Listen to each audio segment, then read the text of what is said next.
I'm Jerry James Stone, and you're watching Cooking Stone. On today's episode, I'm going to make this 4th of July, Neapolitan 4th of July, whatever you want to call it. I'm going to make ice cream. And the best part about this ice cream is, well, there's actually a few good parts. One, it's vegan. And I know, like, sometimes vegan things can be a little scary. I say that as a, vegetarian of 23 years. But this actually is not scary, I promise. It's not. The best part about it, well, a lot of these foods can be overly processed. This one is not. So this is vegan, it's not overly processed, and it actually only takes 3 ingredients to make this strawberry and blueberry 4th of July ice cream, and I think you're really gonna like it.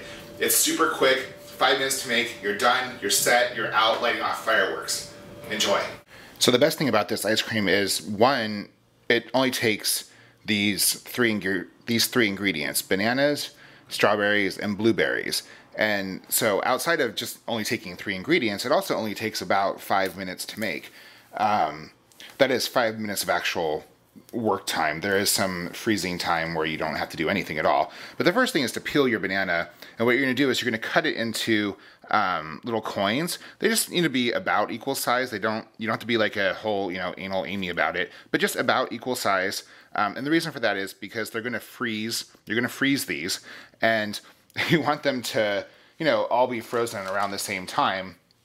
But secondly, when you put them through the food processor, which is the sort of final step here, if they're around the same size, then they will equally, they'll be cut up equally. Whereas if you have, something that's like that size, then that is going to take longer to chop up while the other stuff turns to mush. So you don't want that to happen. So just kind of cut them into, don't let it fall, but cut them into equal size coins, and then lay them out on a baking sheet that's been lined with parchment paper. And that's what you're going to put in the freezer. And then you just freeze the bananas for about 2 hours. So to make the quote-unquote ice cream, we're going to take our frozen bananas here, and we're going to run them through the food processor. The thing that's really interesting about this is bananas, because they're higher in sugar than they are water, when you freeze them and then pulse them in a food processor, they actually just become really nice and creamy like ice cream. An interesting fact about bananas is that they actually are radioactive. They're really high in potassium, and they're specifically high in potassium-40, which is a radioactive isotope.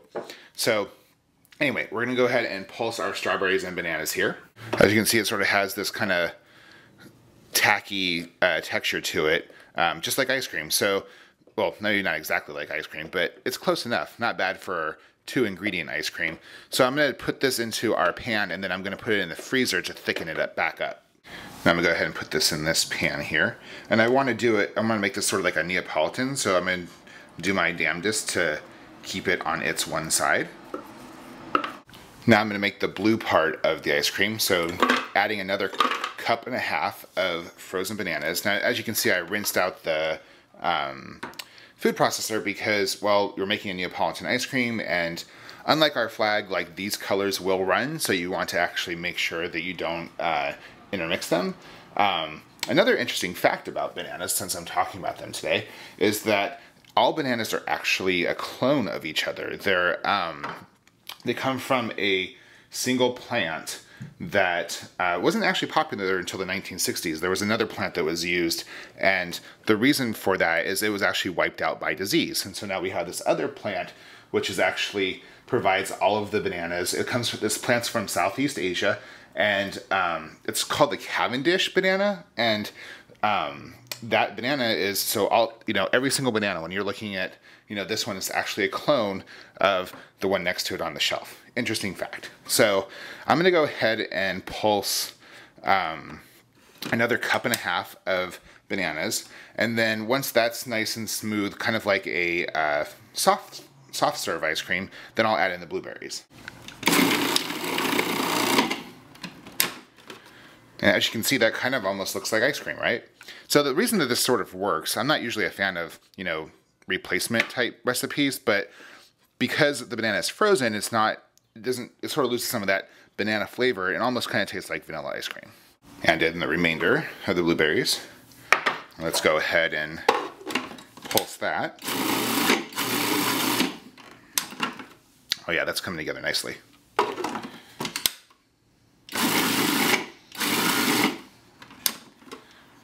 Now we have the blue part of our red, white, and blue ice cream. I'm gonna go get the other ice cream out of the freezer so we can add that. Now let's go ahead and add that to the other third of the pan. The thing that's sort of nice about the banana texture is because it's so gooey, it actually doesn't get too out of hand. It stays sort of in control a little bit there.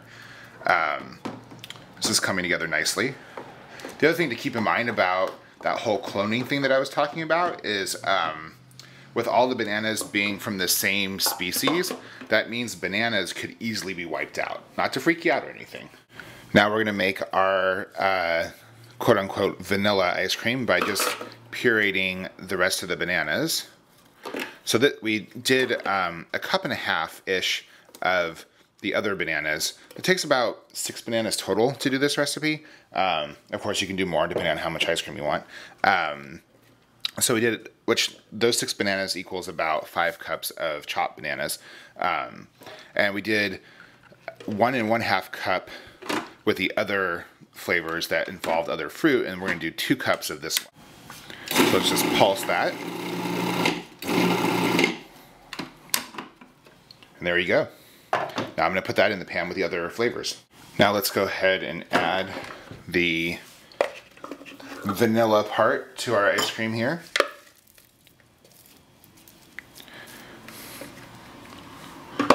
And just flatten that out in. So you have your red, white, and blue. So then I froze it for just a few minutes to firm everything up and go ahead and serve. Enjoy.